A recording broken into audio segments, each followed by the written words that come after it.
Hello, Global Inspiration Nation. How you all doing? Addiction. Are they blocks, energy blocks that we carry of being seen? We are blocking ourselves. We have energy blocks being seen. I think that's the proper way of saying it. Hi, I'm Mr. Michael Adams, and this is Keep Inspiration Alive. Today, we're going to dive into the topic of addiction. And I want to make sure my thing doesn't turn off today. I shut it off yesterday and went mute. Addiction and blockages that we may carry of being seen. This also goes into addiction and recovery. I was having a conversation today with Jennifer Hart at the Connected Soul Network. And we were having a conversation about just different blockages. We were talking about NLP and the breakthrough sessions that mental and emotional release does. So here's a book I'm reading right now. It's called this. It's called Mental and Emotional Release by Dr. Matt James with Trish Thorpe. And we were talking about the different blockages. And one of the things that was like kind of brought up was being seen blocks and how a lot of people carry that. And it was suggested to me to start attending to her Tech Tuesday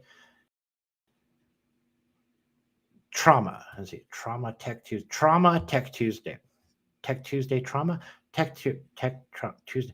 Anyways, it revolves around being truly seen for what you are. So, like, as becoming an entrepreneur in business, creating a business, or just in general, And I was having a conversation with her a little bit, sharing some of my experiences and things I've gone through and things that I'm kind of like working through myself. That was a suggestion to me that was kind of brought up the being seen blocks. And I'm like, yeah, I really like that. I really like the thing, the Tech Tuesday, Tech Tuesday trauma Tech Tuesday. Anyways, but after the conversation with her, I ended up thinking about the being seen blocks. I'm like, no, I don't think I have energy. I don't have the being seen blocks. And then I really started to think about the journey of addiction and getting off of narcotics. And I'm going like, wow, this can be like blockages of being seen, of being visually seen, truly seen. I came to realize that, like, wow, I think these are like really deeply grained within us, how we carry these. And I started to look around with friends, people who I've come in contact with, listening to the stories, just really reflecting on that, and then looking back within myself, because we always want to take everything and look back within ourselves, right? And I came to an epiphany today that, listening skills is probably one of the best skills that we can all carry because it helps us be seen, right? And I'd like to share my story a little bit, backing up like how what I kind of reflected on. So, like, when I was on narcotics, there's a stigma, there's a shame that's carried with it. It's not a good thing. And I'm really thinking that this book, Mental and Emotional Release, is going to help with this. And I really do recommend that book to anybody.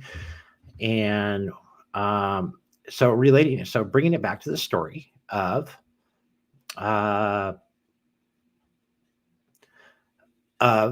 addiction. So there's a lot of shame and guilt and a lot of these like really negative, horrible feelings that come along with addiction that many of us carry. I'll speak for myself. I carried a lot of shame and guilt previously, and it took me a long time to let it go. Going through a lot of like timeline therapies, went through a couple of mental and emotional releases. And so I've realized that overcoming it to come on these lives, like, wow, there really is this like underlying being seen blockage that really needs to be broken free from. Now, when I first started my journey of wanting to like open up and be seen, be a little bit more vulnerable, and be seen by more people for who I truly was, not hide behind a mask or pretend like I'm somebody that I'm not. I knew I had an addiction of narcotics, of heroin and methamphetamines. And my story was that I ended up finding a app. This was way back in the day, before the technology was where it's at now. And I was able to kind of figure out how to pinpoint my location. And so I went on these dating apps and I would talk to people around the world. I would pinpoint my location around the world, right? And I then started to open up with people on the other side of the world. So like I remember the first people I talked to, it was, I'm going to look at a map here. I started talking to people in like Russia. I started talking to people in Taiwan. I started talking to people in, oh, where else did I talk to people? A lot of like Eastern Europe, and because that's pretty much the other side of the world, and Australia. So like pretty much the furthest places that I could find. And I would then open up because I had a genuine curiosity about different places. I would then open up and start talking to people in like parts of Africa. I would talk to people in parts of the Middle East. And I really started to like open up my story because I would share from a level. I would talk to people. I'd first start off by talking to people saying that, like, listen, I know we're on a dating app. Oh, and I also put myself as bisexual so I could talk to both men and women. I'm straight. I talk to people, but I wanted to keep the dynamic very widely open and stay with a curious mind. Curiosity. Lead with love through curiosity. Curiosity will carry you through on every dynamic of life, and it will keep you open and receptive. I came to this realization a while back, and it was an epiphany I recently had again, actually today. It was an epiphany I had a while ago. And so talking to people in these different parts of the world, I would first start off by saying, listen, I'm straight. First off, I'm not here for dating. I know we're on a dating app, but I really want to get to know people on, my country here in the United States speaks a lot of propaganda and talks really bad about your country, whatever country I was talking about. And I do not believe them. So I want to say that I'm not here to, um, uh, I'm not looking to date. I'm not looking to, for that, but I'm looking to like build friendships and more so out of curiosity. Before we start talking, I feel I need to share something with you. And I am an addict. I am addicted to heroin or methamphetamines, whatever it was I was at the time. I was very open. I think it was heroin when I first started when I first started doing this. All right. And I'm really trying. I'm a good person. I'm really trying to better myself and get off these things, get off this. I've gotten myself in a really bad situation. But, if you want to just swipe left or, in this conversation, I'll completely understand. And to my amazement, people would always like hesitate for a second and be like, no, actually, I'm very curious about it. Like that. You seem very interesting. And to my amazement, people were really like taken back by like my openness and vulnerability and like opening up and sharing to them. So this is my way of like dipping my toe in the water of being seen. I led with curiosity. But I led with curiosity from like the other side of the world. Because again, I thought my mindset, well, if they judge me, well, who cares? They live on the other side of the world. I'm never going to get to know them. I will never ever see them. And so there was like a level of like me, a fear of being seen. And so after the conversation today with Jennifer Hart from the Connected Soul Network, it really had me like reflect on the journey that I've gone through with the addiction in overcoming a lot of different dynamics. I would never even go on video at first. I would only speak through text message. People would be like, can you send me a picture of you? No. Can you send me a video? Would you like to go on a video chat? Oh, for sure, no. But I'm willing to have like a text conversation. And I'd have text conversations like on the phone, on apps pinpointed around the world. And I would spend hours talking to people all over the world, leading with a curiosity mindset. And people were very intrigued. And through that, I came to realize just how deeply rooted these seen things are. And it had me reflect on addiction. Is addiction a mask for blockages, energy blockages that we have of being seen? And what does being seen mean? There's a lot of different ways you can look at that. It could be visually being seen, or it's really about just like exposing your essence, your true self, your most authentic self, like who you really are, like letting go of all the masks. And I really reflected on that. I really reflected on the journey that I went through on in going in groups, speaking with other addicts, my friends that I had that I was hanging around with, like observing other addicts when I did try AA and NA. And I come to like realize that like it's a question. Is it just a blockage that we carry because we are afraid to show ourselves, expose ourselves, our true essence of who we are? Is it like a fear that we're going to be like put down, we're going to be shamed in some way? And when I experimented with this by putting myself out there on an app and talking to people around the world, truly opening up my essence, my soul, my heart to people around the world, to my amazement, people accepted me. And it was a very good, genuine, like just heart filling moment that, like, wow. And this comes down to listening skills. I really, truly believe listening skills is the one skill that if we all learned as a planet, like truly listening without judgment, that would be, that would create world peace. And so like all these like realizations today, just kind of like on top of each other, stacking on top of each other, really looking at that is, there's a video. It's on YouTube. It's really famous. It's about a guy on a TED Talk. It's a TED Talk video where a guy talks about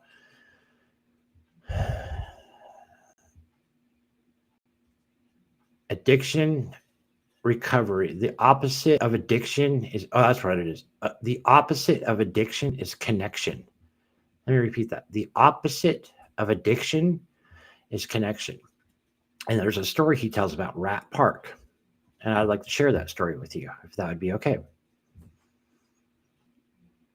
He talked about a story where there's scientists, this is actual, where back in the day, they did a study where they put a mouse in a cage and they filled one of the water bottles up with heroin water. They laced it with heroin. They also took another water bottle and had normal water. As they put the mouse in there, they recognized that the mouse over time went to the heroin bottle and just did that until it basically killed itself, right? And then so they're like, okay, therefore heroin kills. It's just addiction kills. Like it's a disease you can't get around. Like once you have it, you can't get rid of it. And that was the myth that we carried for a long time. It wasn't until decades later another scientist came at this approach and approached it differently. He took a look at it from a different perspective. It's like, well, wait a minute. That we put one mouse in there by himself. What would happen if we created something called Rat Park, where we put multiple rats in there in one cage, and we made slides, we made activities for them to do, like whatever rats do. I don't know. We put like males and females in there so they can have sex with one another. They can communicate. They have like friends. They're able to connect. What would happen if we did that? Let's take a look at it from that perspective. So simple, right? But it was like really overlooked. And so they did this study, and to their amazement, so when the rat was in there alone, it was like 99.9% of the time. I don't know. I'm just kind of making that stat up, but it was really high. It was like just about every single one of the rats would just basically go to the heroin water until they died. Now, when they put a rat park in there, they did it, and it was like the exact opposite. It was only 1%. 5%, I don't know. It was like really low. It was like within like way below the 10% mark, or maybe even less than 5%. The rats actually were addicted to the heroin water. Why? It's because they came to realization that it's connection. That when we connect with one another, these addictions just kind of fizzle out. We don't need these as a crutch.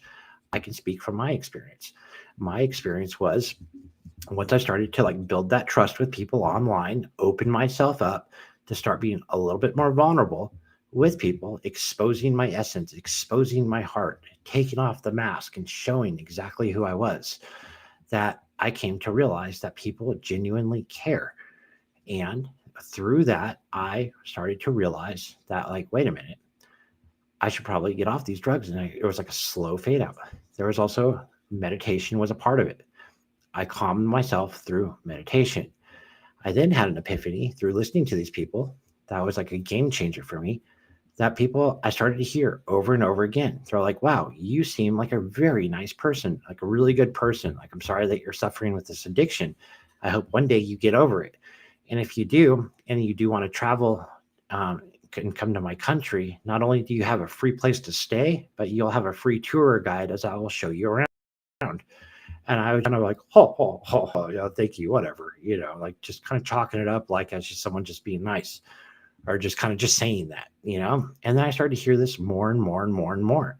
And it made me kind of realize, well, wait a minute, if I have a 9-to-5 job, I will never be able to create this thing because you have to work at a job here in America for at least a year for the most part before you even get a week off. And then if you have like work for 2 years, you might be able to get 2 weeks off. 3 years, you don't get much time off each year. And so like I started to realize as all these people started to open up to me and like really extend their grace to me, saying that like, hey, listen, I hear you. I'm listening to you and I see it and I hear that you're a good person. Like I believe in you and I trust in you. And like, if you ever come to my country, you'd have a free place to stay. Like I heard that more and more and more.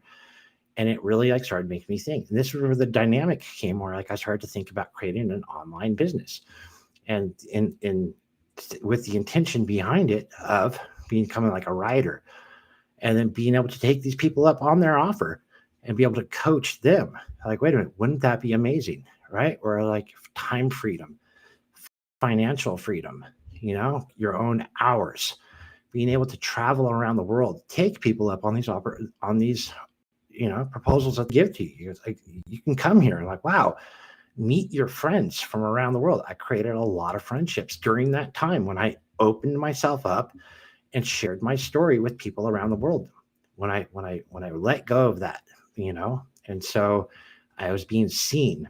And that was like one dynamic of releasing these addictions that I was carrying. Meditation was another dynamic of it to help me like carry through with it. But it was the original factor that I can get off these drugs was because I was listened to, I was heard, and people like saw me for who I was.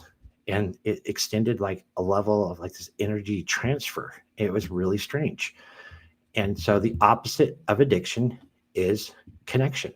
It's not recovery. It's connection. We connect with people. And when we connect with people, we're being seen. We're seen for what we really are, who we really are, our essence, our soul.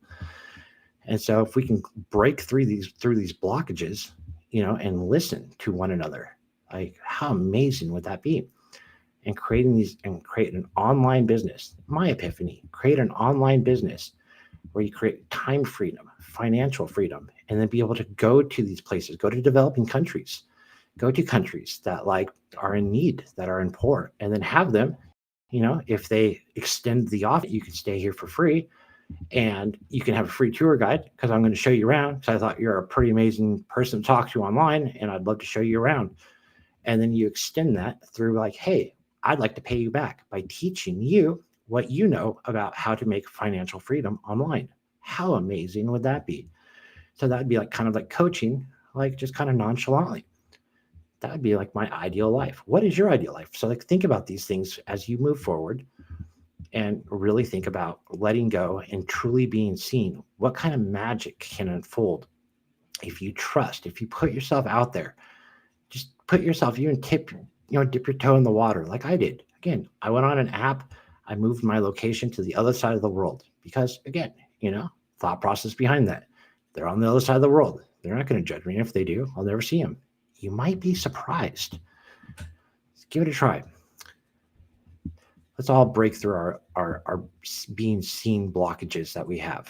And let's see what happens. There you go. I'm Mr. Michael Adams, and I'm building a business. I'm going to be releasing a book here pretty soon. I'm going to be being interviewed on Jennifer Hart's Connected Soul Network. Go check that out on Saturday, 11/11. I'll be being interviewed at 1:10 p.m. It's a Connected Soul Network. It's a network that I absolutely adore that helps people like you and me to be seen more, to help us break through these blockages, these energy blockages, coaches, healers, a whole bunch of dynamics. very intuitive people that help people like you and me, and also people that are building a business, people that are explorers, guides, and people that are on the journey of just personal development and spiritual development. I would love to see you there.